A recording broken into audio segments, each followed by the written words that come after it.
السلام علیکم ورحمۃ اللہ وبرکاتہ۔ الحمدللہ، آج ہم سورۃ البلد کی آیہ نمبر 7 کو کریں گے۔ سٹارٹ کرتے ہیں۔ یا ربی لک الحمد کما ینبغی لجلال وجہک وعظیم سلطانک، الصلاۃ والسلام علی اشرف الانبیاء والمرسلین وعلی آلہ وصحبہ اجمعین، اما بعد، فاعوذ باللہ من الشیطان الرجیم، بسم اللہ الرحمن الرحیم۔ رب اشرح لی صدری ویسر لی امری واحلل عقدۃ من لسانی یفقہوا قولی، رب زدنی علما، اللہم فقہنا فی الدین، اللہم بارک لنا فی اوقاتنا، آمین یا رب العالمین۔ آیہ نمبر 7۔ ایحسب، کیا وہ سمجھتا ہے، ان کہ، لم نہیں، یرہ دیکھا اسے، احد کسی ایک نے، کیا وہ سمجھتا ہے کہ کسی نے اس کو نہیں دیکھا؟ تو اس آیہ مبارکہ میں اب یہ بات آ رہی ہے کہ یہ جو انسان ڈھیروں ڈھیر پیسے خرچ کر کے تفاخر کرتا ہے، کیا وہ یہ کارنامہ کر کے سمجھتا ہے کہ اس کو کسی نے بھی نہیں دیکھا؟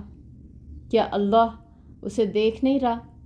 کیا اللہ تعالیٰ دیکھ نہیں رہا کہ اس کام کو جو وہ جرم کر رہا ہے، اللہ تعالیٰ کا دیا ہوا مال ناحق جگہ پر صرف دکھاوے، ریاکاری کی غرض سے شو آف کرنے کے لیے خرچ کر رہا ہے، اسراف کر رہا ہے، پھر اس پر تفاخر بھی کر رہا ہے؟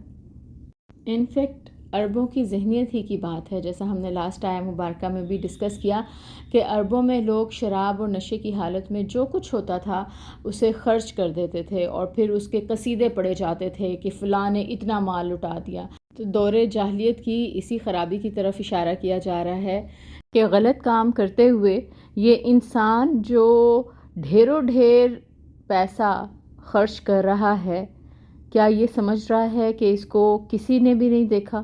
یہ غلط کام کرتے ہوئے جو اسراف کے ساتھ ناحق محض دکھاوے کی غرض سے شو آف کرنے کے لیے، تعریف کرانے کے لیے پیسہ خرچ کر رہا ہے تاکہ اس کے قصیدے پڑھے جائیں۔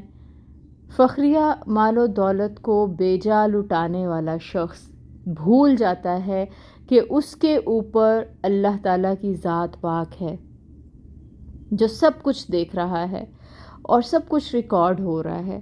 وہ بصیر ہے، وہ علیم ہے، وہ بہت دیکھنے والا، بہت جاننے والا ہے۔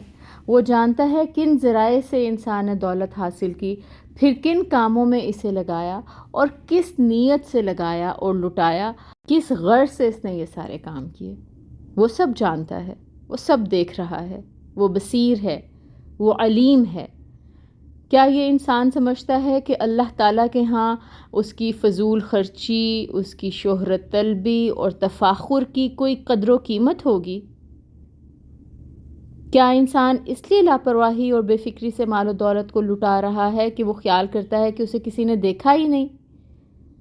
کوئی اس کے فخر سے، اس کی ریاکاری سے، نمود و نمائش سے واقف ہی نہیں؟ نہیں، یہ انسان کی محض بھول ہے۔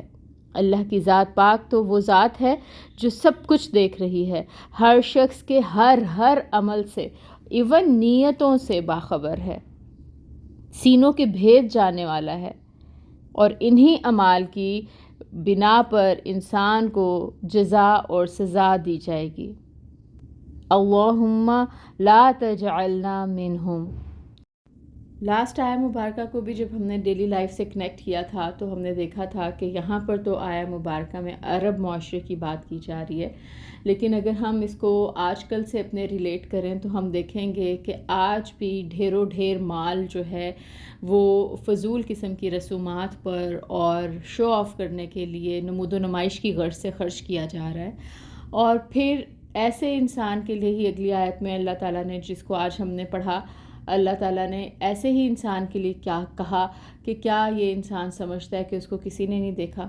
تو یہ اگر ہم مائنڈ سیٹ دیکھیں تو ہمیں آج کل کے معاشرے میں بھی بہت سارے لوگوں میں دیکھنے میں ملے گا کہ بہت سارا پیسہ جو ہے وہ صرف ریاکاری کی غرض سے، نمود و نمائش کی غرض سے، شو آف کرنے کے لیے خرچ کیا جا رہا ہے، اسراف کیا جا رہا ہے پیسے کا بہت زیادہ، اور پھر اس پہ تفاخر بھی کیا جا رہا ہے۔ شادی بیاہ کی ہم نے بات کی تھی کہ شادی بیاہ کی رسومات میں بے جا پیسہ خرچ کیا جاتا ہے صرف دکھاوے کی غرض سے، اور شادی بیاہ میں کپڑوں سے بات شروع کریں اور کھانے پہ ختم کریں تو ہر چیز میں ہی آپ کو دکھاوا نظر آئے گا۔ پھر برتھ ڈے پارٹیز لے لیں، بہت سارے لوگ برتھ ڈے پارٹیز بھی اس طرح سے سیلیبریٹ کرتے ہیں کہ اس میں بھی بہت زیادہ پیسے کا بے جا خرچ کیا جا رہا ہوتا ہے۔ پھر ایونٹس اتنے زیادہ بنا لیے گئے ہیں، جیسے برائڈل شاور ہے، بیبی شاور ہے، اور اچھا صرف یہ نہیں کہ یہ فنکشنز پہ ایسا ہو رہا ہے، اگر ہم اپنی ڈیلی لائف لیں تو وہاں پر بھی ہم دیکھیں گے کہ کپڑوں جوتوں میں مقابلہ بازی ہے۔ لوگ بہت زیادہ برانڈ کانشیس ہو چکے ہیں، اور وہ صرف اس وجہ سے نہیں ہے کہ ان کو کوئی اچھی کوالٹی پسند آ جاتی ہے یا کچھ اس طرح سے، بلکہ اس میں یہ بھی ہے کہ میں نے فلاں برانڈ کی چیز پہنی ہے، یعنی اس میں بھی شو آف کرنا most of the time purpose یہی ہوتا ہے۔ اور پھر آپ دیکھیں اگر انٹرنیشنلی تو بہت سارا آپ کو کمپٹیشن نظر آئے گا، مقابلہ بازی نظر آئے گی ایک دوسرے کے اوپر سبقت لے جانے کے لیے، جس میں آپ دیکھیں عرب ممالک کی اگر ہم بات کریں تو اس میں یہ مائنڈ سیٹ ابھی بھی جھلک نظر آتی ہے ہمیں، جیسے اب انہوں نے بلڈنگز کا مقابلہ شروع کیا ہوا ہے کہ کون زیادہ اونچی بلڈنگ بنا رہا ہے۔ تو یہ سب کچھ جو ہے یہ ہمارا مذہب اس کو الاؤ نہیں کرتا۔ ہمارا مذہب جو ہے وہ میانہ روی کا رستہ، اعتدال کا رستہ ہمیں سجیسٹ کرتا ہے، اور اسی میں خیر ہے، اسی میں بھلائی ہے، اور پھر جو کام بھی آپ نے کرنا ہے اس کے پیچھے آپ کی نیت کیا ہے، اٹ میٹرز اے لاٹ۔ سب کچھ یہی ہے، نیت آپ کی کیا ہے۔ انما الاعمال بالنیات، اعمال کا دار و مدار نیتوں پر ہے۔ سو ہمیں ہر وقت اپنی نیتوں کو چیک کرنا ہے، اپنی نیتوں کو خالص کرنا ہے، اللہ کی رضا کے لیے کام کرنا ہے، اور دکھاوے سے، ریاکاری سے، شو آف کرنے سے اللہ تعالیٰ سے دعا ہے کہ اللہ تعالیٰ ہم سب کو بچائیں اور محفوظ فرمائیں۔ آمین۔ سبحانک اللہم و بحمدک، اشہد ان لا الہ الا انت، استغفرک و اتوب الیک۔ السلام علیکم ورحمۃ اللہ وبرکاتہ۔